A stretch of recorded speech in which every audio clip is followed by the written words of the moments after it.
अब इस वीडियो में हम डिस्कस करेंगे about the structures of male reproductive system. Now in this particular topic हम सबसे पहले तो जो डायग्राम है मेल रिप्रोडक्टिव सिस्टम का, जो कि थोड़ा सा कॉम्प्लिकेटेड होता है, इसको बनाने में बच्चों को थोड़ी सी डिफ़िकल्टी आती है, तो ध्यान से देखिए कि हम इस डायग्राम को कैसे बनाने वाले हैं।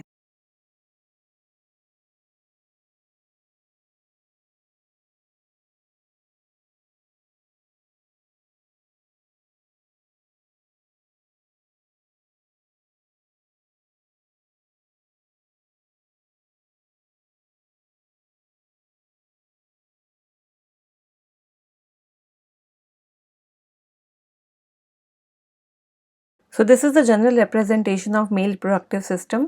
In this particular structure is not exactly a part of our male reproductive system. This is urinary bladder. आप लोगों ने इसको पढ़ा हुआ है क्लास 10 के ही एक चैप्टर के अंदर, जिसमें कि आपने देखा था कि ये एक ह्यूमन एक्सक्रीटरी सिस्टम का बॉडी पार्ट है. So it is not exactly a part of male reproductive system. You should be clear of this. Urinary bladder used to enter into urethra.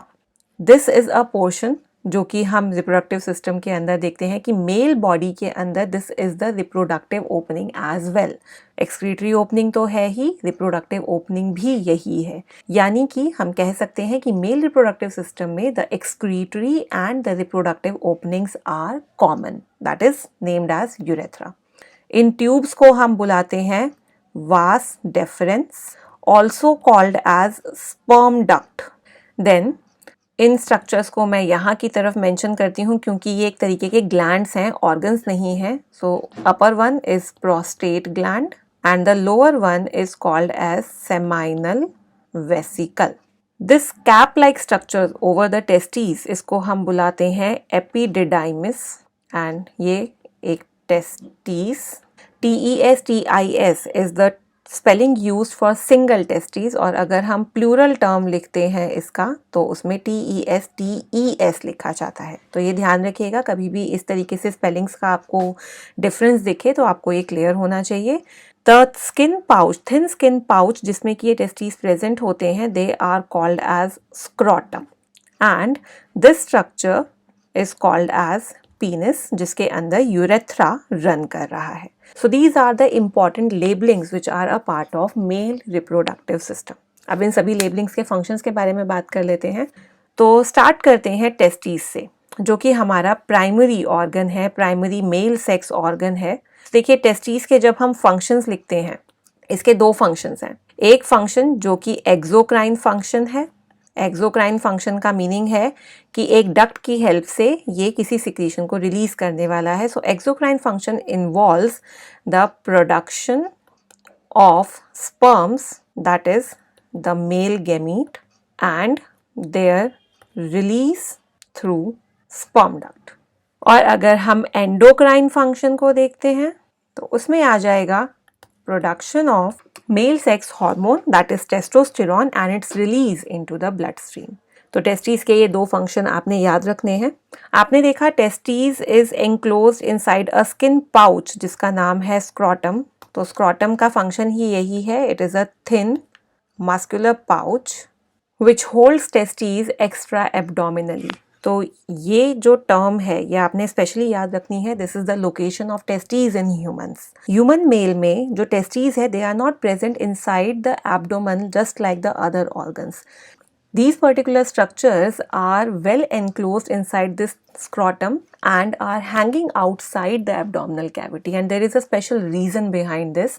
The reason is that sperm production needs 1 to 2 degrees Celsius lower temperature than average human body temperature. तो 37 degree Celsius हमारा normal temperature होता है और sperm production के लिए 35 to 36 degree Celsius is the ideal temperature required. तो उसको maintain करने के लिए scrotum containing the testes and are holding them outside the abdominal cavity. It's a very important concept and you should remember this.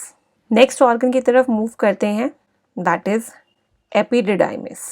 Epididymis जो कि एक cap की तरह से टेस्टिस के ऊपर लोकेटेड है, we can say that it is the storehouse of sperms. Sperms की प्रोडक्शन जब एक बार प्यूबर्टी के टाइम पर स्टार्ट होती है तो वो कॉन्सिस्टेंटली पूरी लाइफ टाइम चलती है, और इट इज़ नॉट नेसेसरी कि जो भी स्पर्म्स प्रोड्यूस हो रहे हैं they will be travelling outside the body, so they may need to be stored in the body unless and until they have to be released out. तो उतने time के लिए उनको कहाँ पर स्टोर किया जाएगा? In the epididymis. Even if the testis do not get to go outside the body, तब भी स्पर्म्स की कॉन्टीन्यूअस प्रोडक्शन एंड उनका रिन्यूअल चलता रहता है, यानी कि जो पुराने स्पर्म्स होंगे वो कॉन्स्टेंटली नए स्पर्म्स से रिप्लेस होते रहते हैं एंड एपिडिडाइमिस के अंदर एक certain number of sperms always stored रहते हैं। फोर्थ हमारा ऑर्गन जो है, अब हम बात करेंगे हमारे वास डिफरेंस यानी कि स्पर्म डक्ट्स की। इनको हम मोर अप्रोप्रिएटली ट्रांसफर ट्यूब्स भी कह सकते हैं, because whenever the sperms have to move outside the body for the sake of fertilisation, तो यही ट्यूब्स होंगी जो कि टेस्टीज में प्रोड्यूस हुए स्पर्म्स को जो एपिडिडाइमिस में स्टोर हो रखे हैं उनको लेकर बॉडी से बाहर निकलेंगे। So that is why appropriately called as transfer tubes.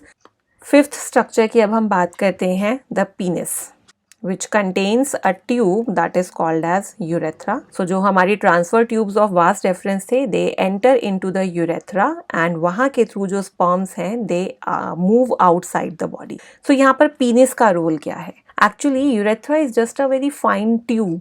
इसके through जो स्पर्म्स की पैसेज है उसको फैसिलिटेट करने के लिए एंड उन स्पर्म्स को rightly in proper manner female body के अंदर डिपॉजिट करने के लिए पीनिस इज हेल्पफुल। तो in other words we can say that penis helps in the process of copulation. Copulation means the deposition of sperms in female reproductive system. So penis is a copulatory organ, or we can say it helps in the copulation. So this was all about the major organs that are involved in the male reproductive system. Last में अब हम बात करेंगे accessory glands के बारे में। ऐसे glands जो कि इन the process of reproduction indirectly अपना रोल प्ले करते हैं। तो इसके अंदर हमने दो जो लेबलिंग्स की थी, that were prostate gland and seminal vesicles. ध्यान से सुनिएगा ज़रा, ये टॉपिक भी थोड़ा कंफ्यूज करता है बच्चों को। ये जो दोनों ग्लैंड्स हैं इन दोनों की कंबाइंड सिक्रीशन को हम बुलाते हैं सेमाइनल प्लाज्मा। सेमाइनल प्लाज्मा जब स्पर्म्स के साथ में मिक्स होता है, दो स्पर्म्स जो कि अभी बाहर निकलने वाले हैं through penis, so while they are moving out at that moment this seminal plasma is incorporated, it is mixed with the sperms and इस प्रिपरेशन के फॉर्म में स्पर्म्स बाहर निकलते हैं।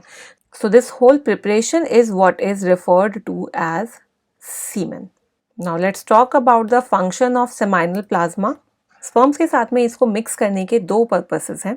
Number one purpose is that it contains the food material. So जब ये food material contain कर रहा है, so it is going to provide the nourishment to the sperms in female body. And second purpose is that it is going to provide motility to the sperms. Motility is the capability of movement. It provides motility to sperms inside the female body. Both of these things, both of these features are required inside the female body only because when the sperms are moving out, they are supposed to enter inside the female body with the help of penis, and from there they will start their journey to the site of fertilization. अभी हम आगे आने वाली videos में इसको describe करेंगे। तो fertilisation की साइट तक पहुंचने के लिए स्पर्म्स को दो चीजें चाहिए, एक उनको मूव करना आना चाहिए और दूसरा मूव करने के लिए एनर्जी होनी चाहिए। तो इन दोनों ही सिचुएशंस के लिए seminal plasma is very crucial, it is very important and hence seminal plasma की परफेक्ट कॉम्पोजिशन बहुत रिक्वायर्ड होती है स्पर्म के फर्टिलाइजेशन कैपेसिटी को फुलफिल करने के लिए। So this was all about the mail reproductive system.